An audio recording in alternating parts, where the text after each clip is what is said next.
शंकर जी का परम भक्त है रावण,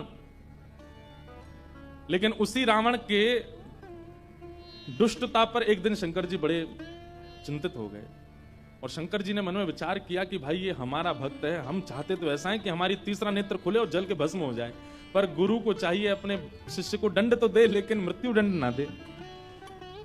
लेकिन ये काम ऐसे कर रहा है और ये आगे भी ऐसे कार्य करेगा कि इसको मृत्यु दंड ही मिलना चाहिए और मेरे द्वारा ही मिलना चाहिए, क्योंकि मेरे इष्ट राम को ही परेशान करेगा।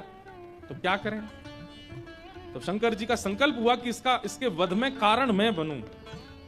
तो शंकर जी के मन में आया कि हम 11वें रुद्र श्री हनुमान के रूप में जाएंगे और हम ही कारणभूत बनेंगे इसके वध का, और एक पंथ दो काज होंगे, रावण का वध भी हो जाएगा और मेरे इष्ट श्री राम जी की मैं भक्ति भी करूंगा, सेवा भी करूंगा, उनसे प्रेम भी करूंगा। अभी तो मैं शिव स्वरूप में हूं, मुझे ईश्वर तत्व माना जाता है और मैं ईश्वर तत्व हूं भी। इस कारण से कई बार ऐसा होता है बंधुओं कि अगर शिव जी को राम जी का भक्त बता दो, शैव बड़े नाराज हो जाते हैं, हमारे शंकर जी बड़े हैं, आप उनको राम भक्त क्यों कह रहे हो। कई बार शंकर जी को कृष्ण भक्त बता दो तो शैव लोगों को बड़ी क्रोध आता है, बोले हमारे महादेव कोई कृष्ण के भक्त हैं। लेकिन वास्तवता यही है भैया, आप मानो चाहे मत मानो। आप मंदिर में जाकर के ओम नमः शिवाय कहते हैं महादेव के आगे, उनको प्रसन्नता होती होगी, लेकिन आप मंदिर में जाकर के राम राम राम राम कहते हैं तो महादेव अत्यंत प्रसन्न हो जाते हैं। सहस्त्र नाम तत्तुल्यम राम नाम वरानने। हजारों बार कोई राम नाम कहता है तब राम नाम को सुनने के लिए महादेव स्वयं प्रकट हो जाते हैं, कृष्ण नाम सुनकर के स्वयं प्रकट हो जाते हैं महादेव। तो महादेव ने विचार किया कि मेरे इष्ट की सेवा भी हो जाए और ये दुष्ट रावण का वध भी कारण मैं बनूं। तब महादेव ने विचार किया और ऋषियों से कहा कि भाई ऐसा हमारा मन का विचार है कि हमारा ही तत्व जावे पृथ्वी पर और राम जी की सहायता करे रावण वध में और राम जी की सेवा आराधना भी कर ले। तब ऋषियों ने कहा महाराज इस धराधाम पर पृथ्वी पर आपके तेज को धारण करने की सामर्थ्य किसी स्त्री में नहीं है, कौन धारण करेगा। तब ब्रह्म लोक की एक अप्सरा थी, उनका नाम था कुंजस्थला। उन्होंने एक ऋषि का उपहास किया, बहुत ध्यान से सुनिएगा, और उस उपहास के कारण ऋषि ने उनको शाप दे दिया कि तुम बानरी हो जाओ। इतनी जोर से हंस रही हो संतों के ऊपर।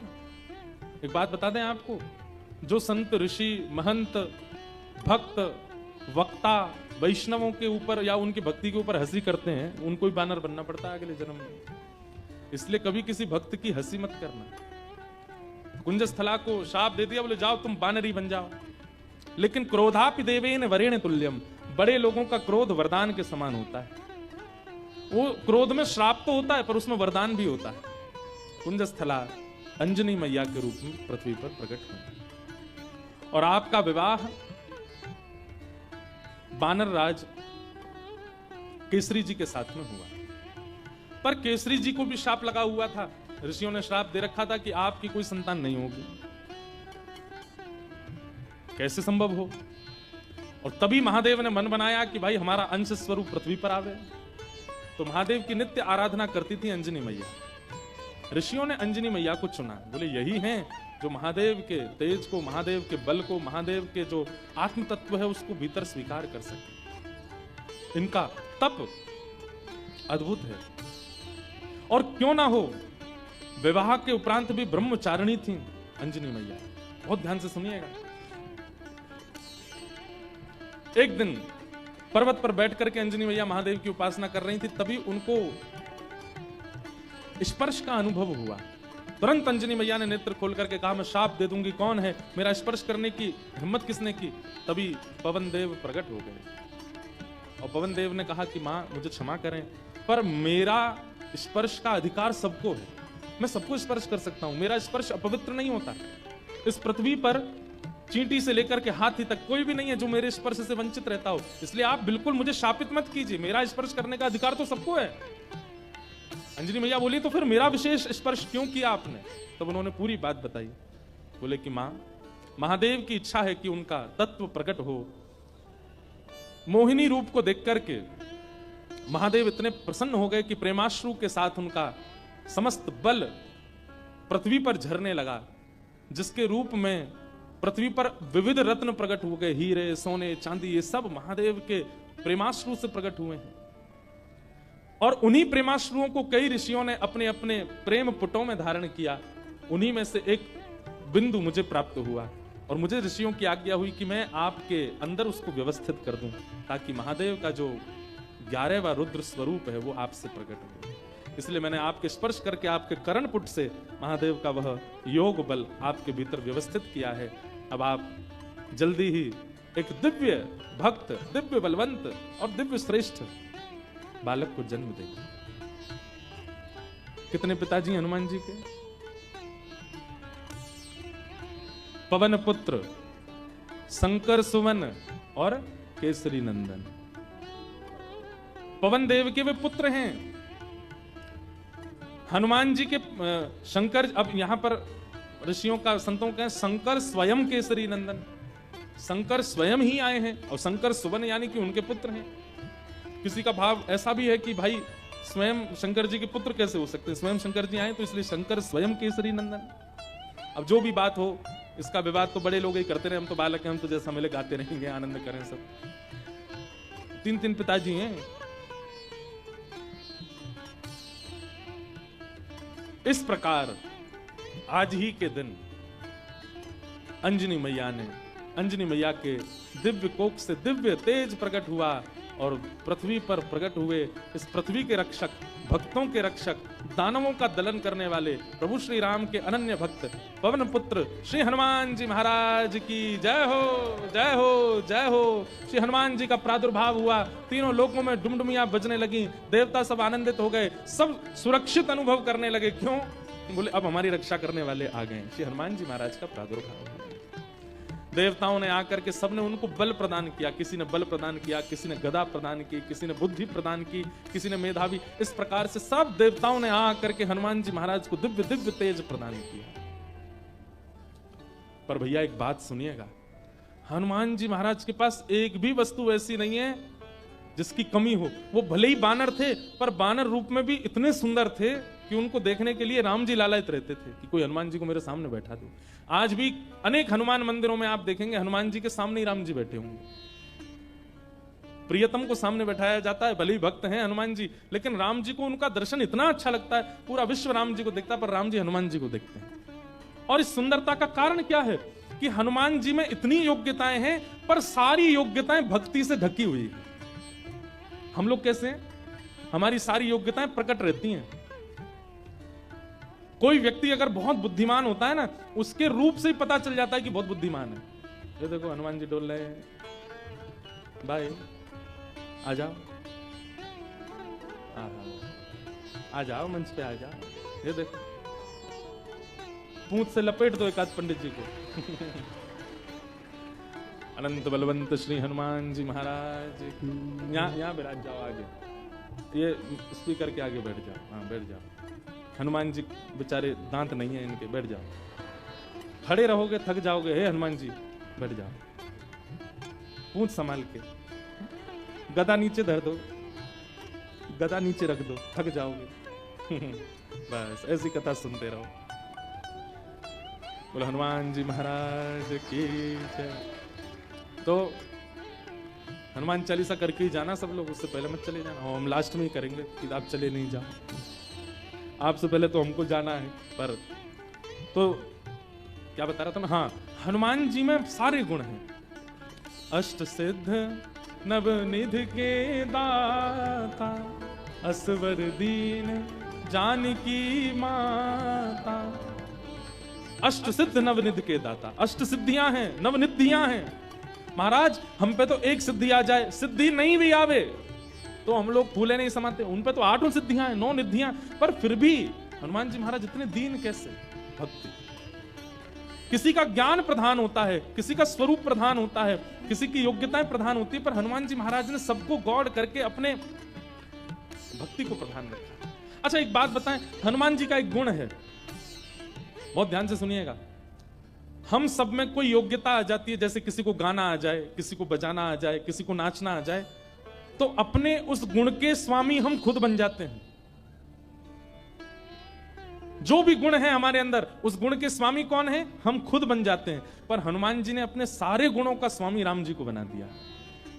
मेरे अंदर बल भी है तो राम जी की कृपा, मेरे अंदर बुद्धि भी है तो राम जी की कृपा, मेरे अंदर योग्यताएं भी हैं तो राम जी की कृपा। मैं सब जानता हूं पर अपने मन से कुछ नहीं करूंगा, राम जी कहेंगे तो ही करने जाऊंगा, तो ही करूंगा। पर हम लोग कैसे हैं? सारे गुणों को, सारी श्रेष्ठताओं को अपने ऊपर ले लेते हैं, इसलिए हम लोगों का उससे कल्याण नहीं होता, उससे कहीं ना कहीं हमारा मन विक्षिप्त रहता है। एक लीला सुना करके फिर हनुमान चालीसा गाते हैं। ठाकुर जी भी आ गए। जैसे किसी की विदाई होती है तो कोई बहुत रोता है ना, तो उसको अंदर कमरे में ले जाके समझाते हैं। ऐसे बेचारे के समझा बुझा के लाए, बोले फिर आएंगे कोल्हापुर में, फिर भक्त चरित्र होगा, आप चल दो, ऐसे मत करो।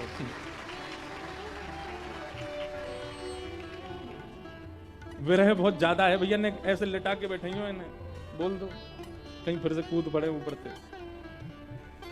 तो एक लीला सुनिए सब लोग, इधर देखो, उसके बाद हम कथा विश्राम करेंगे। हनुमान जी लौट रहे थे लंका से, पुष्पक विमान में राम जी के साथ बैठे थे।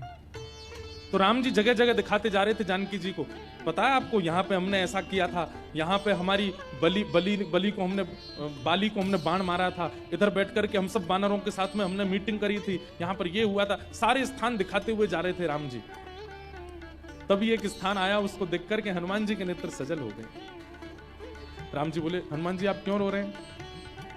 हनुमान जी बोले, अब जो नीचे स्थान है ना, ये मेरी जन्मभूमि है, यहाँ मेरा जन्म हुआ है, और मैं अपनी मैया अंजनी मैया से बहुत वर्षों से मिला नहीं हूँ। मुझे सीता जी में ही अपनी माँ दिखती हैं, पर क्योंकि जन्म स्थान के ऊपर से जा रहे हैं तो मुझे याद आ गई माँ की। राम जी बोले, इसी वक्त यहीं पर ही विमान रोको, नीचे चलो, तुम अपनी माँ से। नहीं नहीं भगवान लेट हो जाएंगे। बोले नहीं, कोई देरी नहीं, हम भी मिलेंगे, हमारे हनुमान जी की माता जी का हम भी दर्शन करेंगे। हनुमान जी बोले, आप मिलेंगे मैया से? बोले हाँ मिलेंगे, चलो। और महाराज, अब कई लोग तो अलग अलग स्थान बताते हैं, पर एक प्रकार से श्री हनुमान जी महाराज महाराष्ट्र में जन्मे, नासिक के पास में श्री हनुमान जन्म स्थान है, ऐसा माना जाता है। सब लोग अलग अलग स्थान मानते हैं, पर हम नासिक में गत वर्ष 1 महीना थे, तो वहां हमको वहीं बताया गया कि यहीं पर ही श्री हनुमान जी महाराज का जन्म हुआ। दंडक वन, दंडकारण्य वन, और लगता भी है वहां स्थान पर, ऐसा प्रतीत भी होता है कि हनुमान जी यहीं जन्मे होंगे। तो वहां पहुंचे और सीता जी, राम जी, सब लोग गए। तो देखा एक पर्वत के ऊपर नेत्र बंद करके बैठी अंजनी मैया। नेत्र खोल करके जैसे ही देखा तो सामने राम जी, जानकी जी, लक्ष्मण जी, सब वानरों की सेना और श्री हनुमान जी महाराज आ रहे। अंजनी मैया के नेत्र सजल हो गए, दंडवत प्रणाम किया। बोले वाह, ऐसा पुत्र पूरे विश्व की मैयाओं को मिले जो साक्षात भगवान को लेकर के आवे। हनुमान जी को हृदय से लगा करके मैया बड़ी प्रसन्न हो गई। अरे मेरे लाल, अरे मेरे सुत, खूब पुचकारने लगी। वो प्रेम देख करके सबके नेत्र सजल हो गए। कितना प्रेम कर, हनुमान जी इतने बलवान हैं, लेकिन मैया को देख करके बालवत हो गए, छोटे से लाला बन गए। जैसे एक लाला अपनी माँ के वक्ष पर ऐसे सिर रगड़ता है और माँ के गोद में बैठ जाता है, माँ के ऊपर चढ़ जाता है, ऐसे हनुमान जी चढ़ गए अपनी मैया के ऊपर। और ये श्री अंजनी मैया एक बालवत जैसे लाला को प्रेम करती हैं, ऐसे हनुमान जी को हृदय से लगा खूब पुचकार रही हैं। हनुमान जी के नेत्र सजल हो गए, राम जी के नेत्र सजल हो गए देख करके अंजनी मैया के इस प्रेम को। अब मैया बोली, लाला चल अब उतरो, देखो ठाकुर जी आए, कुछ सामग्री बनाऊं, कुछ पधराऊं इनको। सामग्री सिद्ध की अंजनी मैया ने, राम जी को अपने हाथ से भोजन पवाया। हनुमान जी आज इतने प्रसन्न हैं कि मेरी जन्मभूमि पर राम जी आए हैं। देखो हनुमान जी का एक गुण देखा आपने, हनुमान जी ने जिद नहीं की राम जी से कि मेरे घर चलो, राम जी खुद गए। यही होना चाहिए एक भक्त का स्वरूप, अपने गुरु से, अपने आचार्य की, उनकी इच्छा है जहां वहां चले, अपनी इच्छा से नहीं। अंजनी मैया ने प्रसाद आदि के बाद पूछा, कैसा रहा आपकी लंका में जो युद्ध, उसकी चर्चा तो बहुत सुनी, पर आप लोग खुद अपने मुख से बताइए कि वहां कैसा क्या रहा। हनुमान जी महाराज बोले, मैं बताऊंगा पूरे लंका कांड तो मैं ही सुनाऊंगा। सुंदर कांड से सुनाना शुरू किया हनुमान जी ने। बोले ऐसे ऐसे भगवान ने कहा पता करके आओ, और मैया मैं उड़ करके गया और जाकर के मैंने वहां पर फिर लंका जला दी, सीता जी से मिल के आए, फिर हम वापस आए, राम जी से आकर के हमने निवेदन किया, पूरी बानर सेना लेके फिर हमने सेतु बनाया, सेतु बना करके वहां गए, वहां पर लक्ष्मण भैया को शक्ति लग गई, तो फिर मैं हिमालय पर जाके पर्वत लेके आया, अंजनी संजीवनी बूटी दी गई, आदि आदि पूरी कथा सुनाने लगे। सब तो प्रसन्न, लेकिन अंजनी मैया बिल्कुल प्रसन्न नहीं। सीता जी ने कहा, मां कि हनुमान जी के इस ऐश्वर्य को सुनकर के आपको प्रसन्नता नहीं हुई?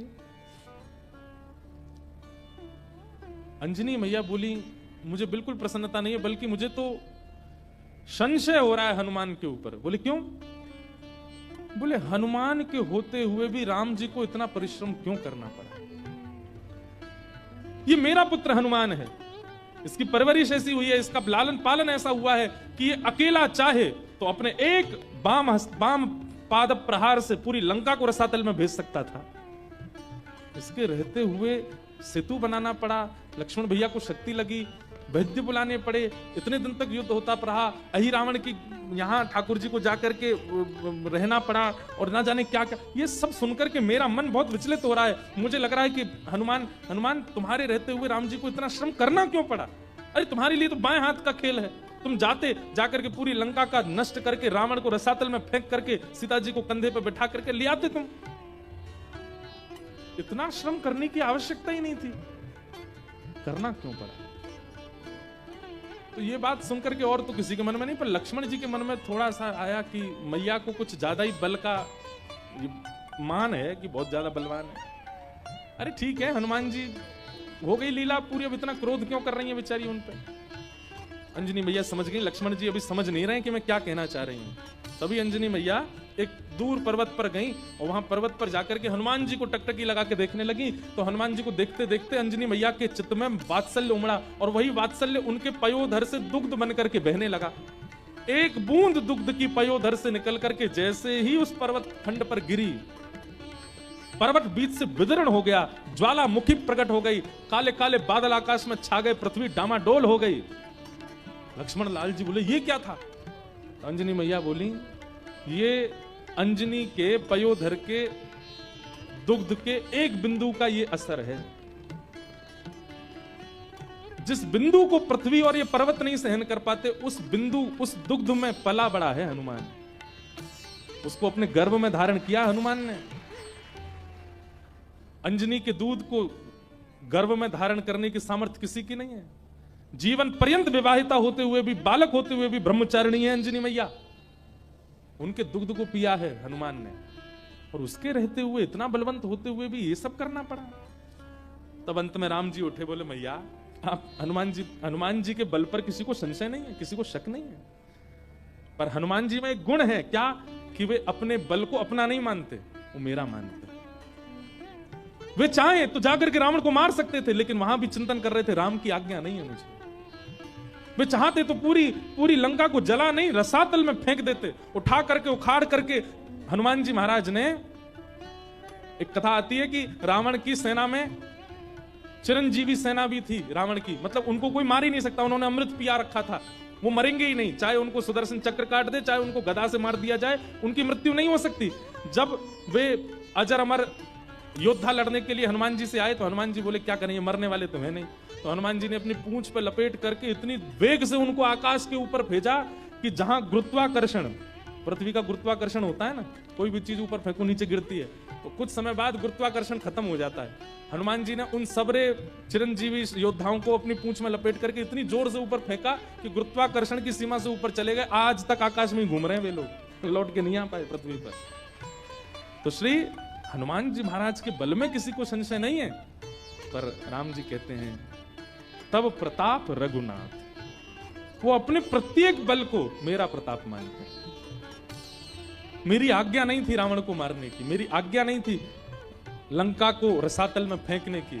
अगर आज्ञा होती तो ये सब करने की आवश्यकता नहीं थी, अकेला हनुमान जाकर के सब क्रिया कर सकता था। लेकिन आप सौभाग्यशाली हैं मैया, आपका लाला इतना बलवंत, इतना बुद्धिवंत, इतना योग्य होते हुए भी मेरे अधीन रहता है, अपने योग्यता को नहीं मानता है।